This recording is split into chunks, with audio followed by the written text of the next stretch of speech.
बहुत समय पहले हमारे ऋषि मुनियों ने कुछ ऐसे उपाय खोजे लिए थे जिसके सहारे वह लंबे समय तक बीमारियों से मुक्त होकर अपना जीवन जी सकते थे। आज के वीडियो में हम उनमें से सबसे महत्वपूर्ण नियमों का जिक्र करेंगे जो बहुत आसान है और जिसे अपनाकर कोई भी व्यक्ति, पुरुष या महिला, बूढ़ा या बच्चा अपना सकता है और बीमारियों से मुक्त स्वस्थ जीवन जी सकता है। इस नियम को समझने के लिए सबसे पहले यह समझे कि प्राचीन काल में हमारे ऋषि मुनि कभी भी सूर्यास्त के बाद भोजन नहीं करते थे।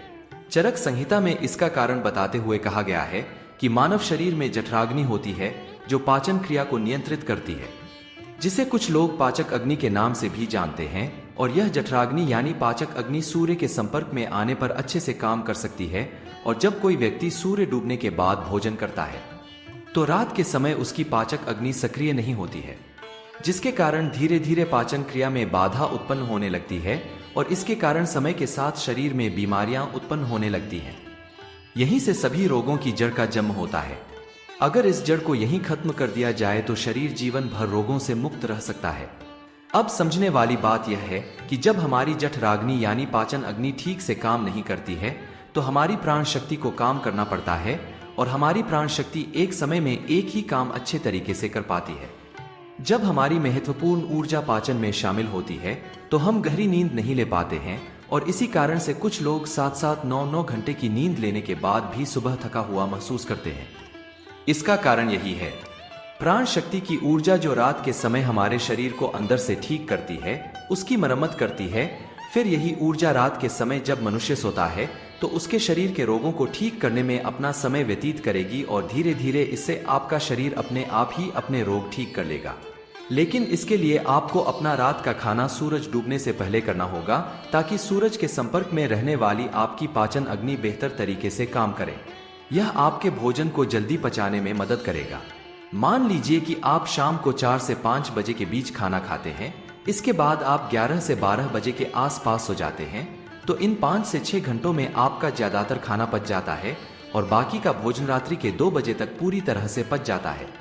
और उसके बाद आपकी जीवन शक्ति आपके शरीर की मरम्मत करने लगती है, आपके शरीर की बीमारियों को ठीक करने में लग जाती है। और यही वह समय होता है जब आपका शरीर खुद को डिटॉक्स करना शुरू कर देता है। इसी प्रक्रिया को अर्थ उपवास कहा जाता है, जिसकी पूरी अवधि 15 घंटे की होती है। लेकिन जो लोग दिन में 17 घंटे उपवास करने में सक्षम नहीं है वो 13 घंटे से शुरुआत कर सकते हैं। यानी कि अगर आपने रात्रि को 8 बजे भोजन किया है तो आप अगले दिन सुबह 8 बजे ही भोजन करें डॉट, जिससे कि आपकी बॉडी को तकरीबन 6 घंटों का समय मिलता है खुद को रिपेयर करने का। इस अर्थ उपवास में हमारे शरीर में क्या प्रक्रिया घटित होती है, पहले इसको समझिए।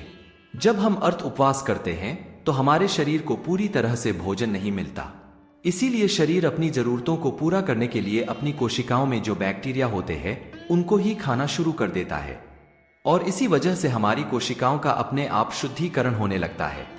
वैज्ञानिक भाषा में इसे ऑटोफैजी कहा जाता है, जिसका मतलब होता है बॉडी को सेल्यूलर लेवल पर डिटॉक्स करना।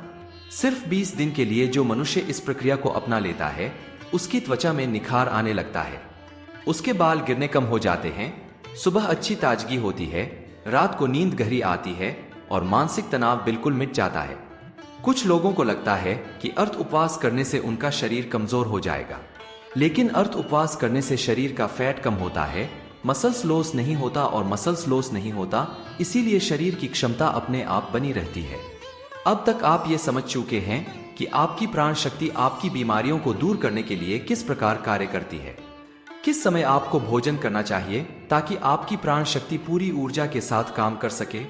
ये हम समझ चुके हैं, लेकिन इसके बाद जो समझने वाली बात है वो ये है कि आज के समय में काम करते करते आदमी अपनी दैनिक दिनचर्या बिल्कुल छोड़ देता है। वो किस प्रकार सही समय पर भोजन करे, अगर वो रात के समय काम करता है तो वो किस प्रकार भूखा रहे, क्योंकि उसे तो आदत हो चुकी है रात के समय देर से खाना खाने की। और कुछ लोगों के साथ समस्या ऐसी है कि वो भूखे नहीं रह सकते, थोड़ी थोड़ी देर में उन्हें भूख लगती रहती है। तो ऐसे लोग किस प्रकार इस प्रक्रिया का लाभ उठा सकते हैं, देखिए। अगर आप 15 घंटे का उपवास कर रहे हैं तो उसके लिए आपको बीच बीच में कुछ लिक्विड चाहिए, जिससे आपकी बॉडी भी हाइड्रेट रह पाए और आपके शरीर को डिटॉक्स करने की प्रक्रिया भी तेज हो जाए। शुरुआत में अगर आप अपना रात्रि का भोजन 6 बजे कर लेते हैं तो आपको 9 बजे तक भूख लगेगी ही लगेगी। उस समय जब आपको भूख लगे तो उस समय आप नारियल पानी पी सकते हैं। इससे शरीर में बहुत सारे लाभकारी फायदे भी होंगे और आपके डिटॉक्स की प्रक्रिया तेज हो जाएगी। इसके अलावा आपको कॉफी भी पी सकते हैं और जिन लोगों का वजन ज्यादा बढ़ा हुआ है, जो अपने वजन को कम करना चाहते हैं, ऐसे लोग थोड़े गर्म पानी में एक नींबू निचोड़कर उसको पी सकते हैं। इससे उन्हें अद्भुत लाभ होगा। कुछ ही दिनों में वो पाएंगे कि उनके शरीर का वजन कितनी तेजी के साथ घट गया है। लेकिन जिन लोगों को ठंड जल्दी लगती है, जुकाम जल्दी होता है, खांसी हो जाती है, बुखार हो जाता है, तो ऐसे लोग रात में पानी में नींबू निचोड़कर कभी ना पिए। रात को त्रिफला चूर्ण भी लिया जा सकता है, जो कि बहुत लाभकारी होता है। वो आपके शरीर को डिटॉक्स करने में उसकी बहुत सहायता करता है। सुबह आपका पेट अच्छे से खाली होगा। अगर रात को आप त्रिफला चूर्ण लेकर सोते हैं, तो जिन लोगों को डायबिटीज या फिर शुगर की प्रॉब्लम रहती है, ऐसे लोग अर्ध उपवास पूरा करने के बाद जब अपना पहला भोजन करते हैं, यानी कि सुबह ब्रेकफास्ट जब वो करते हैं, तो हल्के गर्म पानी में एप्पल साइडर विनेगर, दालचीनी का पाउडर और ऊपर से एक नींबू निचोड़कर पी सकते हैं। इससे उन्हें डायबिटीज में बहुत राहत मिलेगी और कुछ ही समय में उनके रिजल्ट्स बिल्कुल चेंज हो जाएंगे। उनका शुगर लेवल डायबिटीज बिल्कुल मेंटेन होने लगेगा। जिन लोगों को हार्ट की प्रॉब्लम ज्यादा रहती है, ऐसे लोग सुबह ब्रेकफास्ट में घी ले सकते हैं। ये उनकी त्वचा के लिए, उनकी बॉडी को डिटॉक्स करने के लिए और हार्ट के लिए सबसे ज्यादा बेनिफिशियल होता है। जिन लोगों का डाइजेशन ठीक नहीं होता है, ऐसे लोग पानी में अजवाइन और जीरा गर्म करके उस पानी को ठंडा करके पी सकते हैं। इससे उनकी पाचन क्रिया बहुत सुलभ हो जाएगी। और जिन लोगों को अर्ध उपवास करने में दिक्कत होती है, बार बार भूख लगती है, तो ऐसे लोग हल्के गर्म पानी में शहद मिलाकर पी सकते हैं। ये उनकी भूख को मिटा देगा और उनके शरीर को डिटॉक्स करने में बहुत मददगार साबित होगा। कुछ लोग जल्दी रिजल्ट पाने के लिए हफ्ते में 3-3 दिन उपवास करते हैं, लेकिन फिर 4 दिन पेट भर भर के भोजन करते हैं। इससे उनको जल्दी रिजल्ट्स तो मिल जाते हैं, लेकिन ज्यादा समय तक ऐसे रिजल्ट्स टिकाऊ नहीं होते। अर्ध उपवास यानी कि इंटरमिटेंट फास्टिंग धीरे धीरे रिजल्ट दिखाती है, लेकिन इसके जो रिजल्ट होते हैं वो परमानेंट होते हैं। इसमें ऐसा नहीं होता है कि जैसे ही आपने फास्टिंग करनी छोड़ी वैसे ही आपका फिर से वही हाल हो गया। इसमें एक बार आपके शरीर को जो फायदे हो गए वो बहुत समय तक खत्म नहीं होते हैं। देखिए, हर कोई अर्ध उपवास कर भी नहीं सकता है, क्योंकि जो स्पोर्ट्समैन होता है, जो खेलकूद में होते हैं, उनके शरीर को रेगुलर डाइट चाहिए होती है, क्योंकि उनके लिए हेल्थ से ज्यादा परफॉर्मेंस जरूरी होती है। इसी तरह बच्चों को भी अर्ध उपवास नहीं करना चाहिए। और जो लोग मधुमेह के पेशेंट हैं, जिनका शुगर लेवल गड़बड़ रहता है, ऐसे लोगों को अगर अर्ध उपवास करना है तो समय समय पर अपना sugar level, blood sugar level check करवाते रहना चाहिए। जो लोग अर्ध उपवास का सही तरीके से पालन करते हैं, उनके शरीर की 85% बीमारियां खुद ही ठीक हो जाती है। और जिन लोगों को कोई बीमारी नहीं होती, ऐसे लोग अर्ध उपवास करके अपनी बॉडी को डिटॉक्स कर सकते हैं, जिससे कि भविष्य में उनको कोई बीमारी नहीं होगी। यही हमारे ऋषि मुनियों का जीवन भर स्वस्थ रहने के लिए अचूक मंत्र था, जिसका आयुर्वेद, चरक संहिता हर जगह उल्लेख मिलता है। चरक संहिता में अर्ध उपवास के साथ एक और नियम जोड़ा गया था, लेकिन वो आज के समय में संभव नहीं है। लेकिन फिर भी मैं आप लोगों के सामने उसका उल्लेख करना चाहता हूँ।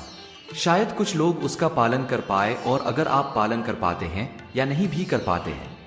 देखिए, पुराने समय में जो खाना पकता था वो मिट्टी के बर्तनों में पकता था, और यह बहुत जरूरी होता था कि उस खाने को पकाने के लिए उसमें वायु का स्पर्श हो, उसमें प्रकाश का भी स्पर्श हो, उसमें अग्नि का स्पर्श हो और उसमें मिट्टी का भी स्पर्श हो। उस समय मिट्टी का ही बर्तन होता था। अग्नि का स्पर्श खाने को पकाने के लिए दिया जाता था। और सूर्य से अगर पहले खाना पकेगा तो उसमें प्रकाश का भी स्पर्श आ जाएगा और वायु का भी स्पर्श आ जाएगा। क्योंकि खाना प्रेशर कुकर में नहीं पकता था, खुले बर्तन में पकता था, जिससे वायु उसको स्पर्श कर सके। लेकिन आजकल की जीवन शैली में यह संभव नहीं है। इसलिए कम से कम हम अर्ध उपवास करना तो सीखे। चाहे हम उस तरह का भोजन तैयार नहीं कर पा रहे, लेकिन अर्ध उपवास करके अपने शरीर को फायदा तो पहुंचा सकते हैं। तो दोस्तों, उम्मीद करता हूं कि वीडियो से आप बहुत ही जरूरी जानकारी प्राप्त हुई होगी। दोस्तों, आप लोगों को जो भी जानकारी अच्छी लगी हो वो कमेंट बॉक्स में जरूर बताना। और दोस्तों, वीडियो पसंद आया हो तो चैनल को सब्सक्राइब कर लेना। दोस्तों, मिलता हूँ जल्द ही फिर एक नई वीडियो लेकर। जब तक अपना ख्याल रखें। धन्यवाद दोस्तों।